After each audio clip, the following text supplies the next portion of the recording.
नमस्कार दोस्तों और दोस्ती, ये न्यू और टमाटर चढ़ रहा है सोने के भाव। दम हो तो ब्लड क्लॉटिंग भूल कर दिखाओ।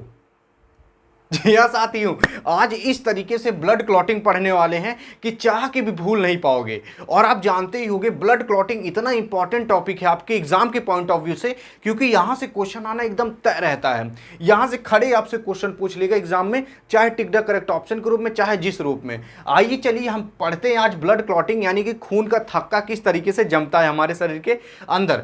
आप बचपन से ये पढ़ते आ रहे हो कि भैया विटामिन के होता है हमारे शरीर के अंदर, इसलिए खून का थक्का बन जाता है। तो ऐसा नहीं, बहुत सारी प्रोसेस होती हैं, सबको जानना जरूरी है। आइए चलिए समझते हैं। तो देखो, ये जो ब्लड क्लॉटिंग है, ब्लड क्लॉटिंग को हम हिंदी में कहते हैं भैया खून का थक्का बनना, यानी कि जो खून रहता है जम जाता है उसी को हम कहते हैं ब्लड क्लॉटिंग।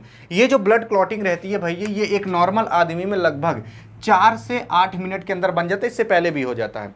अब बहुत से लोग मूड़ी खजुआते हैं कि रियल में होता कैसे, ये तो बता दो। रियल में कुछ इस तरीके से होता है, जैसे कि मान लो आपका कट गया, सॉरी आपके कहीं कट गया है, तो आपके कहीं कट जाता है तो वहाँ देखो भलभला खून निकलने लगता है।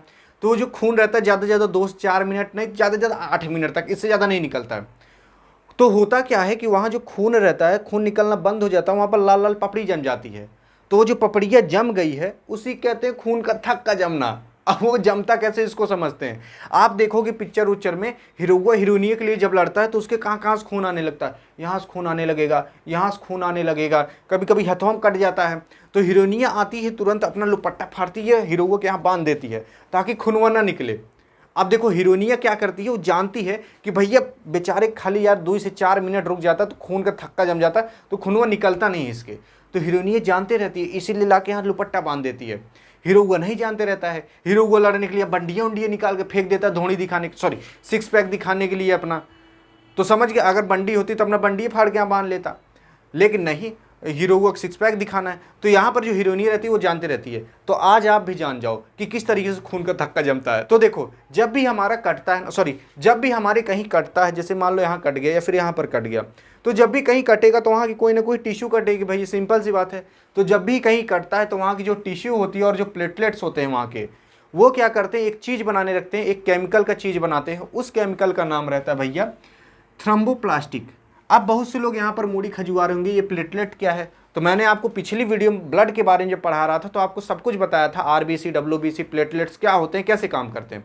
तो जो प्लेटलेट्स रहता है ये हमारे खून के अंदर पाया जाता है और ये खून का ही भाग होता है। तो जब भी आप कहीं कटेगा तो खून निकलेगा, तो उसमें क्या रहेगा, प्लेटलेट रहेगा।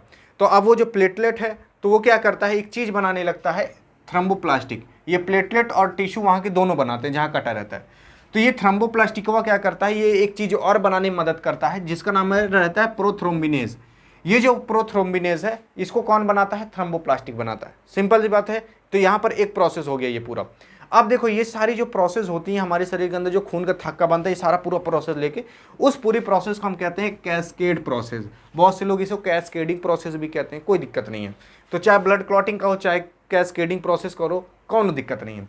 तो यहाँ पर क्या होगा, देखोगे टिश्यू और प्लेटलेट मिलकर थ्रोम्बोप्लास्टिक बनाए, थ्रोम्बोप्लास्टिक को क्या कर दिया, प्रोथ्रोम्बिनेज बना दिया।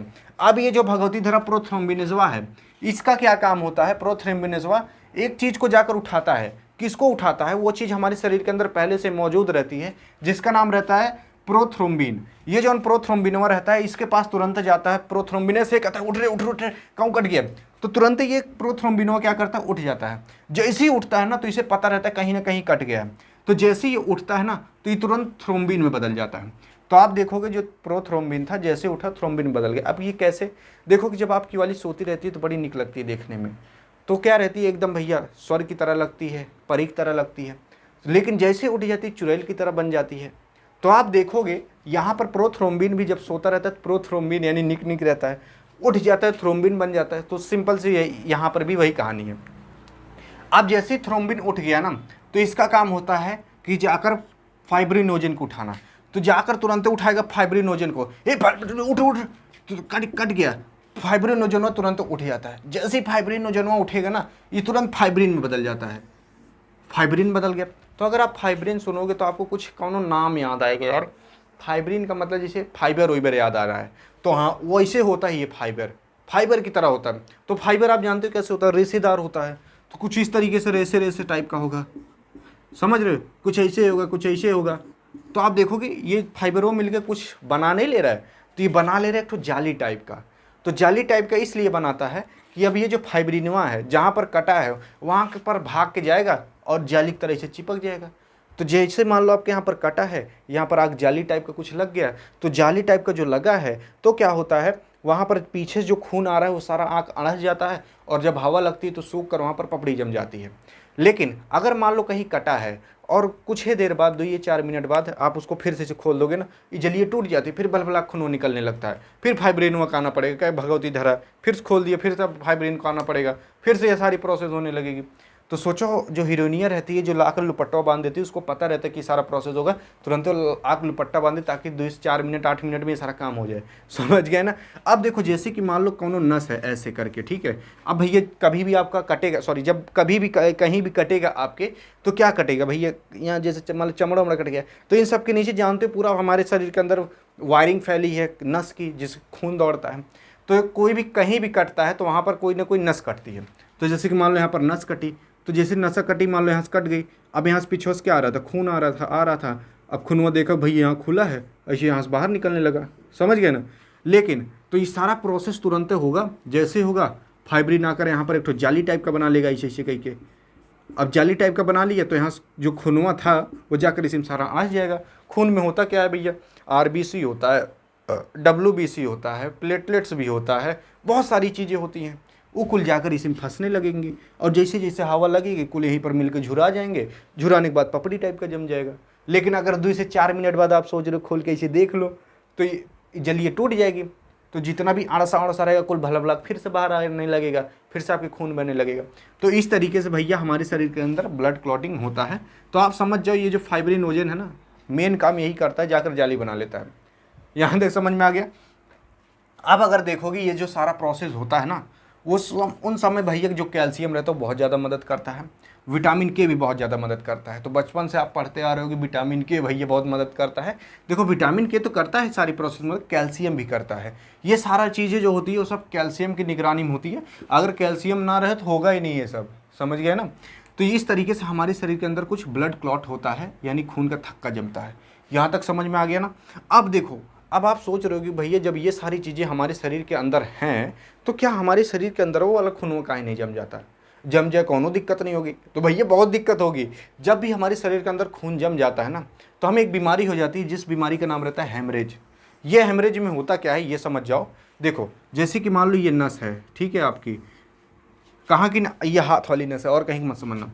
तो आप मान लो यहाँ से पीछे खून आ रहा था, लेकिन क्या हुआ कि यहाँ पर बीचों में क्या हो गया, खून जम गया, खून जम गया। लेकिन खूनवा तो पीछे से आ ही रहा है ना, जो खून बाकी हैं वो सब आ ही रहे हैं।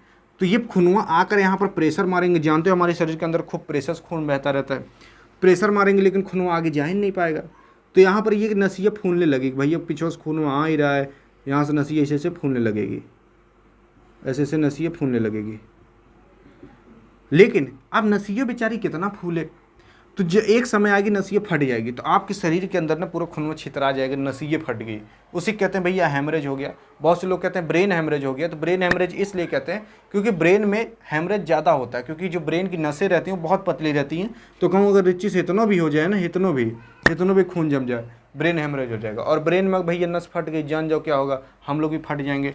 तो कुछ इस तरीके से होता है। तो भगवान सोचे मूड़ी खजुआ कर, यार ये तो बड़ी दिक्कत हो गई, हेमरेज वेमरेज हो जाएगा अगर मैं कुछ करूँ ना। तो भगवान ने हमारे शरीर के अंदर एक चीज़ डाल दी है जिसका नाम है हेपेरिन। ये जो हेपेरिनवा रहता है, कहता है अगर भगवती धरन कौनो भी अगर हमारे शरीर के अंदर जमा दिए खूनवा तो मारा फाट यही हैं। तो कुछ इस तरीके से ये क्या करता है, सबको जमा के रखे रहता है, ये सब पर भारी पड़ता है। यानी कि जो फाइब्रिनोजेन है तो कुछ नहीं कर पाएंगे, भले स्पेलिंग बड़ी है कुछ नहीं कर पाएंगे, प्रोथ्रोम्बिन ओरोथ्रोम्बिन प्रोथ्रोम्बिनेस कुछ नहीं कर पाएंगे जब तक हेपेरिनवा है। हेपेरिनवा हमारे खूनवा के यहीं शरीर में होता है। ये जो हेपेरिनवा रहता है, कहता है अगर कौनो भी खूनवा जमा दिए ना यहाँ पर बीच ऊच में, मारा फाट गया बा। तो हेपेरिनवा हमारे शरीर के अंदर खून जमने नहीं देता, जिसके कारण हमें वो क्या होता है, हेमरेज नहीं हो पाता। लेकिन सोचोगे मूड़ी खजुआ के यार फिर भी हो जाता है। तो आप देखोगे क्या होता है, ये जो हेपेरिन होता है ना, जब इसको हवा लगती है तो ये हेपेरिनवा टाटा फिस हो जाती है। इसका क्या होता है, मतलब कुछ होता है, मतलब ये मर जाता है। सिंपल सी बात समझो, हेपेरिन मर जाता है जब इसको हवा लगती है। तो जब भी कहीं भी कटता है आपके ना, तो जैसे मान लो ये नस है और यहाँ पर कट गया, तो यहाँ पर हवा लगेगी, तो यहाँ जितना भी ये हेपरिन रहेगा सारा यहाँ के हेपरिन में मर गया, तो यहाँ से खून में भलभलाक बाहर निकलने लगा। लेकिन यहाँ पर क्या होता है, तब ब्लड क्लॉट हो जाता है। क्यों ब्लड क्लॉट हो जाता है? अब हेपरिनवा वहाँ मर गया है, तो इन्हें कहेंगे भगवती धैर्य हमें रोकत रहे ब्लड क्लॉट करे से। तो ये सारे मिलकर क्या करने लगेंगे, फिर ब्लड क्लॉट करने लगते हैं, क्योंकि यही नहीं रहा, क्योंकि यही तो रोक रहा था हमारे शरीर के अंदर ब्लड क्लॉटिंग होने से। अब ये मर गया, कहेगा भगवती धरू हेपरिन ब्लड क्लॉट रोकत रहने ले, अब यहीं पर लाके वो लोग ब्लड क्लॉट कर देते हैं। तो भगवान सोचो यार कितना पढ़े लिखे होंगे, हेपरिन भी डाले हैं, इक्वल भी डाले हैं, कितना ताम झाम किए हैं हमारे शरीर के अंदर। तो हेपरिन हमारे शरीर के अंदर ब्लड क्लॉट होने से रोकता है, और ये सारे हमारे शरीर के अंदर ब्लड क्लॉट करते हैं। लेकिन जैसे हवा लगता है हेपरिन में मर जाता है, तो कहीं कटेगा तो वहाँ हमारे क्या हो जाएगा, ब्लड क्लॉट हो जाएगा, सिंपल सी बात है। तो कभी कभार क्या होता है, देखोगे डॉक्टर जो रहते हैं जब भी सुई लगाते हैं तो देखोगे ऐसे ऐसे करके पूरा खून वो हवैये निकाल लेते हैं उसमें से। हवैये इसलिए निकाल लेते हैं, अगर मान लो हवैये सुधा ऐसे आपके लगा दिए यहाँ पर ना, हवा भी चली जाएगी, हवा चली जाएगी तो वहाँ का हेपरिन मर जाएगा, और इन्हें भगवती धरन कुल खून जमा देंगे शरीर के अंदर, तो आपके यहाँ देखोगे कड़ा हो जाएगा, हाथ में कड़ा हो जाएगा, तो यहाँ देखोगे दर्द होने लगेगा बहुत तेज, क्योंकि यहाँ हेपरिन में मर गए, यहाँ खून जम जाएगा, और पीछे से खून आता रहेगा, तो वहाँ की नस फटने की चांस बढ़ जाती है। वो बात अलग है, हाथ पैर में अगर ये सब चीज़ होती जान बच जाती, लेकिन दिमाग में होती तो जान नहीं बच पाती। तो आई होप आप समझिए कि किस तरीके से हमारे शरीर के अंदर ब्लड क्लॉटिंग होता है। अगर आप ब्लड के बारे में अभी तक नहीं पढ़े हो तो बगल में क्लिक करके देख सकते हो। आई होप आपको समझ में आएगा।